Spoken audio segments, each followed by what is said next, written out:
harka funee akka mul'atan kabajamtoota hordoftoota keenyaa miidiyaa wiirtuurraa oduu galgala kanaa qabadhee isinii dhiyaadheen jira. Oduu isinitti himuun kan isin faana turu ani Lubee Girmaati. Sirna walharkaa fuudhiinsa baallii har'amee bokkootti gaggeeffameen jaarsoo dhugoon abbaa gadaa 75ffaa Gujii ta'uudhaan baallii fudhatanii jiru.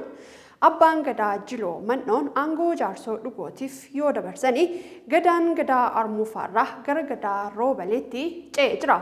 Ardaa Jilaa Mee Bokkootti sirna walharkaa fuudhiinsa baallii gadaa Gujii 75ffaadhaan gaggeeffame irrattis pirezidaantii mootummaa naannoo Oromiyaa obbo Shimallis Abdiisaa fi Afyaayii Caffee Oromiyaa aadde Sa'aadaa Abdurrahmaan dabalatee hooggantoonni naannoo Oromiyaa biroon argamanii jiru. Pirezidaantii naannoo Oromiyaa obbo Shimallis Abdiisaanis Ardaa Jilaa Mee Bokkoo misoomsuudhaaf waadaa galanii jiru. Gadaan Oromoo sirna barnootaa keessa galee rakkoo hawaas dinagdee akka hiikuuf mootummaan naannoo Oromiyaa hojjechaa jiraachuus heeranii jiru. Abbootii gadaa fi haadholee siinqee dabalatee kutaaleen hawaasa naannoo godinaalee Oromiyaa irraa dhufanii gola hambaa yaadannoo injifannoo Adwaa guyyaa har'aa daawwataniiru. Siidaan tokkummaa Itoophiyaanotaa haalaan agarsiisuu ijaaramuu isaatti daran gammaduu ta'uu isaas daawwattoonni kan ibsan yoo ta'u, hambaa dhaabbata dhalootaaf darbu ta'uu himuu isaanii ragaan waajjira kantiibaarraa argames ni mul'isa. Amaaraa fi Tigraayin alatti filannoon bakka bu'ootaa xumuramaa jiraachuu komishiniin marii biyyaalessaa beeksise. Waggoota lamaan dura labsiidhaan kan hundaa'e komishiniin marii biyyaalessaa Itoophiyaa naannolee lama naannolee Amaaraa fi Tigraayin alatti hojii bakka bu'oota marii biyyaalessaa irratti hirmaatanii fi ajandaa kennan adda baasuu irratti argamu beeksisee jira. Naannoo Oromiyaa godinoota sadiin alatti ammoo bakkoota biroottis bakka bu'oota hawaasaa marii irratti hirmaatan filachuu irratti akka argamus beeksifamee jira. Komishinichi naannoo Oromiyaatti bakka bu'oota hawaasaa aanaalee Adaamaatti filachuu irratti kan argamu yoo ta'u, saganticha irratti kan argamanii fi komishineroota 11 komishiniin kun qabu keessaa tokko kan ta'an obbo Zaggaa'ee Asfaw rakkoon biyya kanaa kan furamu marii qofaan waan ta'eef qooda fudhattoonni gahee isaanii baachuu akka qabanis dhaamanii jiru. Somaliland waliigaltee ulaa galaanaa Itoophiyaa waliin mallatteessitee hojiirra oolchuudhaaf koree teeknikaa hundeessuu beeksifte.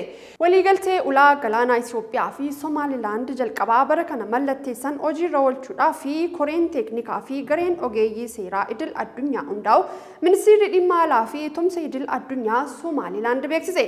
Ministeerichi dhimma adeemsa waliigaltichaa fi taateewwan sana booda uumaman ilaalchisee ibsa kaleessa baaseen waliigaltee kana tarkaanfachiisuudhaaf agaammaatti koree teeknikaa garee ogeeyyii seeraa idil addunyaa fi gareewwan gorsaa adeemsa hojiirra oolmaa waliigaltichaa tumsan hundeeffamuun ibsamee jira. Kana malees jilli Somaliland yaa'ii gamtaa Afrikaa 37ffaa irratti hirmaate dhimma waliigaltee ulaa galaanaa Itoophiyaa waliin irra ga'ame ilaalchisee hooggantoota fi bakka bu'oota biyyoota hedduu waliin mari'achuun bu'aa gaarii argachuu ibsee jira. Mootummaan Somaaliyaa waliigaltee tumsa waraanaa Turk waliin mallattaa'ee raggaasisee jira.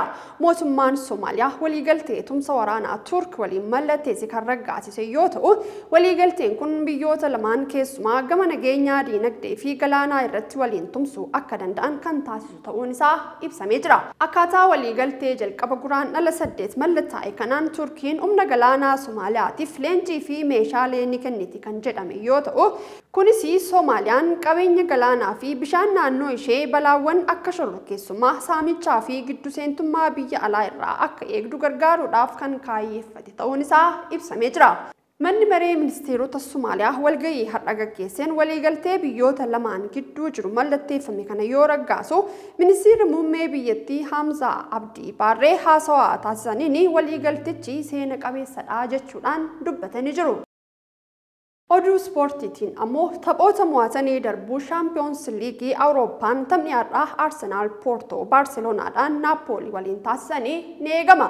Har'a halkan sa'aatii 5 irraa eegalee Poortoon Arsenaal Baarselonaan Naapoolii ni keessummeessu jedhamee kan eegamu yoo ta'u, tapha edana taphatameen Inter Milaan Atileetiikoo Maadriid galchii 1-0dhaan yoo injifatu, PSV fi Borussia Dortmund waliin galchii 1 xumuruun kan yaadatamudha.